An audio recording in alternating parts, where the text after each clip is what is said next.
Good morning! Ito, maaga naman tayong pupunta sa Bagsakan at nandito ako ngayon sa Bagsakan para magkumpra ng mga gulay. Dito ako ngayon sa Bagsakan para magkumpra ng mga gulay.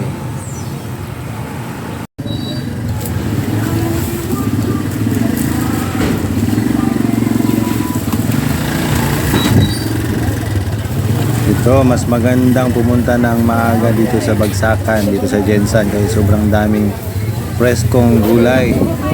Kaya araw-araw ganito kami umagang pumupunta dito sa Bagsakan.